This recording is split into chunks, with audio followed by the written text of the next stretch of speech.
umaasa ka? Nadarama mo pa ba o nagkatanga-tangahan ka?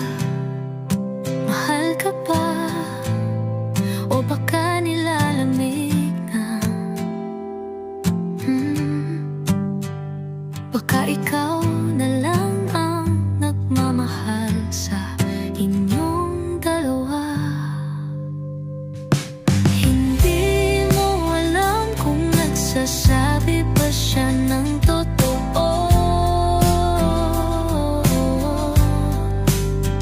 Hindi mo rin alam kung kailan kanya niloloko.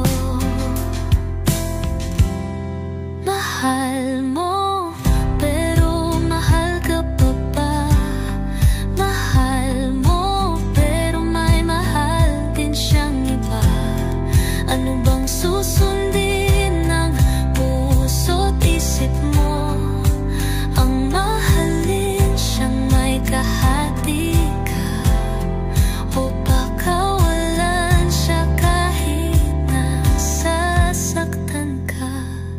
Mahal mo nga, ngunit mahal ka ba?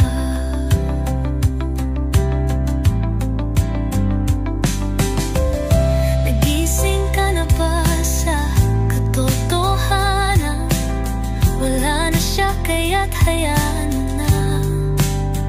Masakit man, ngunit kailangang tanggapin natin nasa iba na siya. Hindi mo rin alam kung babalik pa. Hindi mo rin alam kung asa ka pa. Kaya't kahit masakit,